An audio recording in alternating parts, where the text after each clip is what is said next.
These are 20 plant hacks you really don't want to miss out on, and they're not silly ones either. None of those daft hacks we get from 5-minute crafts involving things like mayonnaise, making Frankenstein plants, using milk, or any of that nonsense. Nope. Just good old honest to God hacks that will make your plant parenting life 10 times easier. Buckle in and enjoy. I've got over 200 plants in my home, and there are 2 in particular that are growing a bit too carefree for my liking. This pothos that starts up there and comes all the way around here to make new friends on this bench, and then this Hoya that is, well, he's just dying to strangle his next victim on this windowsill unit. I really want to tame both of these beasts, and I've got just the thing to do that. These are command clips that you can stick to pretty much any surface and hang things like fairy lights on. Mr. Sheffield uses these all over the house at Christmas time. Well, these are great options to stick on my windows in my living room and dining room for the pothos and Hoya to start anchoring themselves onto. I've been wanting to find a way to snake this pothos stem along this window, and these are perfect. If you're a loyal subscriber to the channel that takes on board all my crafty plant tips and tricks, then you'll have been taking your plants outside every now and then to give them a hose down Shawshank style. We do this to give them a spring clean every couple of months or so. Plants sure can get pretty grimy collecting all that dust in our homes. Now, the downside to doing this is that water droplets dry on the leaves, and if your tap water is of the hard variety, then you're probably left with some white residue. What you need, my plant friend, is some acidity to clean that residue off, to leave behind a sparkling leaf. The recipe is dead simple. 1 part water to 1 part lemon juice or white vinegar. Look at this. Grimy and sticky, isn't it? A quick wipe with this solution and it looks like a faux plant leaf. Magic. If you're a chronic overwaterer like I used to be, then this hack is for you. You need just 3 things. A plastic pot, an outer pot that is a bit smaller than the plastic one, and some rope or string. Cut a decent length of rope and feed it into the plastic pot so that you have some dangly bits like this. Pop your plant in on top of the rope along with some nice chunky soil from Cybertanica and add some water to the outer pot. Now when you sit the plastic pot on top of the outer one, the rope should be dangling in the reservoir water. You've just created a super simple DIY self-watering system for your plant. All you now need to do is fill up the reservoir of water whenever it gets low. It'll be virtually impossible to overwater your little guy now. Perfect. I've just got back from a long weekend away. One of the first things I noticed when I got through the front door was a slight musty smell in my home. It's amazing how it takes going away from home for a couple of days to notice things like that. But anyway, I knew pretty much straight away what the cause was. My smelly plants, of course. I mean, I do have over 200 of them. Stick your nose close to the soil of your plant and I bet it will pong some. This is normally down to stagnant water and decaying matter and being in a space with limited air changes. And if you use compost in your mix, then it's hello Pongville. The remedy to this is genius, and I'm going to start using it now that I've realised my house is smelling a bit musty. Horticultural charcoal. This stuff is the king of absorbing bad odours in your soil and keeping your house smelling fresh. Add some of this to the potting mix when repotting your little mister and you're golden. I got a scare recently. Not a health scare, thankfully, a scare with my plants. You see, this guy was developing yellowing leaves at an alarming rate and I couldn't figure it out. That was until I spent a good half an hour thoroughly checking over a leaf that had fallen off. And what did I find? Before I spill the beans, let me point you in the direction of my free plant troubleshooting handbook that you can download with the link in the description. It's got all the common plant nasties, why they happen and what to do about it. And it's free. Check it out. Now, what did I find? Bugs is what I found. Bugs sucking the life out of my big mister. I've got him on a detox schedule now, but I realised my life would have been so much easier if I'd had a magnifying glass to spot the little gits moving around more easily. So I bought one. It doesn't have to be as fancy as this with a light and all that, but it does want to have a decent magnification because thrips and spider mites sure are small. This one has 30x magnification apparently, and it's making this old man's life a lot easier.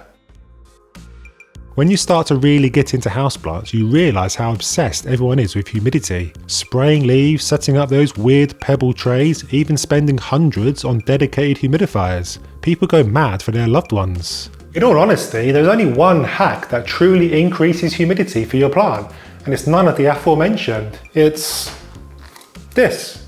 A bottle of cola, Mr. Sheffield? Are you mad? Not yet. Hear me out. Drink the cola, although not all in one go, your other half will think there's an earthquake from all the mighty blow-offs you'll be doing. Once it's empty, cut the bottom off. And congrats, you've just created a homemade humidity dome for whatever plant you want to stick underneath it. The beauty of these is that there is a cap that you can unscrew every now and then to give the plant some fresh air. Do you love propagating succulents? I sure do. I find it fascinating that we can grow a brand new plant from just this. But taking leaf cuttings from a succulent can be a bit of a nightmare. Why? Because of the white powdery coating on the leaf that we're not meant to touch with our oily hands. This is called farina, and it's a protective layer for the plant that we should really keep intact. But how? By using these. These came as part of a terrarium set I bought from Amazon, and they make taking delicate cuttings from succulents a breeze. And you feel like a surgeon too, which is fun. Check out this big fella here. This is my Ficus elastica or rubber plant, and he's been with me since the beginning. Yeah, he's a teenager at this point. Notice how big he is, and also notice how much of an ape I am when it comes to watering him. I'm much too generous, and now all the water is filling up the saucer he sat on. There are two options here. Watch as the muddy water goes all over my floor, or break my back trying to lift him over to my sink. Well, neither of these options ever really appealed to me, which is why I invested in something else. Before I reveal all, I've got something to show you that has truly revolutionised my life from today's video sponsor, FlexiSpot. I don't know about you, but I'm tired of feeling stiff and sluggish after hours of sitting at my desk. Working all day can be rough on your back and posture. I've long been on the hunt for something that allows me to mix it up, and this is when FlexiSpot contacted me and offered to send me the FlexiSpot E7 Pro standing desk, and I've got to say, I love it. This thing is a total game changer. Whether you're working, gaming, or just doing life stuff, the E7 Pro lets you switch between sitting and standing with just a push of a button. The motor is super smooth like butter. It's quiet and can handle up to 355 pounds, so you can throw your monitors, laptops, and all your desk essentials on it without worry. It's adjustable to your perfect height, and you can even program your favourite positions for it to remember, so that all you have to do is press a button and it adjusts to your perfect standing and sitting height all by itself. I added some optional casters to increase the flexibility too, which are high quality. FlexiSpot also sent me the BS14 ergonomic chair to use when I am sat at my desk, and I've got to say, it's one of the most comfortable office chairs I've used. Now, I'm a tall fella, and getting an office chair to fit me properly is normally a nightmare, but because this has so many adjustments to the arms, seat and back, it's dead easy to get comfortable, and my back isn't in pieces. I especially like how the back conforms to the natural arc of my back, and there's excellent lumbar support to reduce pressure on my lower spine. I can even sit back and chill with the supportive headrest when I need to review a video I've just edited. So if you're ready to take your productivity and your comfort to the next level, then check out the FlexiSpot E7 Pro standing desk by following the link in the description. Pair it with the BS14 ergonomic chair and your back will really thank you. So, this is a turkey baster, and it's not for my kitchen, no, it's for my plants. This turkey baster does a remarkable job of sucking up all the excess that I can easily get rid of down the drain, saving my floor and my back in the process. I'm not really an advocate of rooting powder. I mean, it probably does a job, but my overall hunch is that plant cuttings root themselves just fine, and these little tubs of rooting powder are pretty expensive. Plus, I've been at it for years now, so I've got my rooting systems pretty much down at this point. But if you've not rooted many plants before and are worried your cuttings will rot before it takes root, then a cheap, natural alternative is good old honey. Honey is remarkable stuff. It has natural antiseptic and antifungal properties that will help protect the cut end from bacteria, so should increase your rooting success rates. Now, there is one thing in this world that brings me more joy than anything else.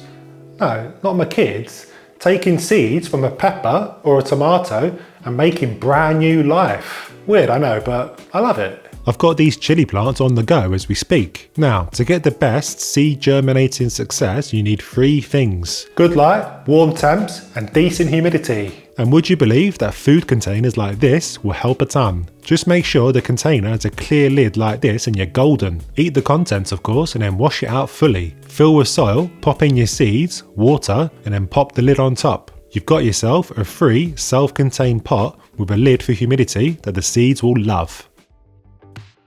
What's the worst thing that can happen to a plant parent? I reckon it's doting on a plant, maybe even giving it a hug to show how much you care, but then accidentally snapping a stem. Disaster! You've worked so hard to manicure the plant and now this happens. Well, there might be no need to chuck it in the bin just yet.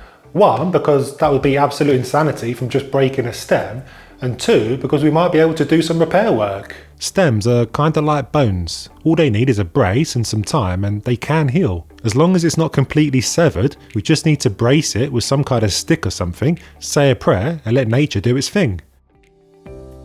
If you're a long-suffering subscriber to the channel, then you'll know the thing I hate most in the world is fungus gnats. This next hack brings me an immense sense of joy then, because I can hear the snap, crackle and pop of a dead fungus gnat ringing through my home every half hour. This is a bug zapper, my plant friend, and I highly recommend them if you're struggling with these tiny beasts yourself. Admittedly, Mrs. Sheffield was horrified when I first set this up because, well, it does look pretty ugly, doesn't it? But it's well worth it to not have a constant barrage of gnats flying across my face every evening. I'm a sucker for going to my local big box store or garden centre and picking up a plant that I've never seen or heard of before. Often leads to a new obsession. I bought this guy last year because I thought he looked weird, but I had no idea what it was. Now I know it's a carnivorous plant, but what's it called again? Damn it, I can never remember. Luckily, there is a free tool I can use to help me out. Google Lens. I think Apple do something similar now with their phone app, but I still prefer Google Lens. There just seems to be more data. Take a pic, do a search on it through the app, and it'll come back with the name and online articles about the plant. Gets me out of a jam plenty of times. As plant parents, we're often impatient with our little darlings, aren't we? Well, I know I am anyway. I can't wait for them to grow big and strong, and I use everything in my power to help them grow as quick as possible. It's tricky though, because my natural light isn't the greatest. Well, there is a cheeky little hack that will 3x the growth of your plant in no time at all. Grab 3 plants like these little snake plants I have and pop them all into the same pot. Your plant isn't so small anymore. Simple yet effective. I did this with my mixed pothos planter too, so it doesn't have to be exactly the same plants. Speaking of light, let's talk about grow lights. If your house is as dark as mine, you'll need a bunch of these to get your plants really thriving. But we have a problem. Unless your grow lights come with a timer, like a few of mine don't, then you'll be having to remember to turn them on and off at the same time every day. And when you're going away from home for a week or two, you'll have to leave your plants in darkness, the poor lads and lasses. The solution is to simply grab a timer to plug the lights into. The timer you choose is entirely up to you. You can get fancy smart ones or simple cheap ones like this.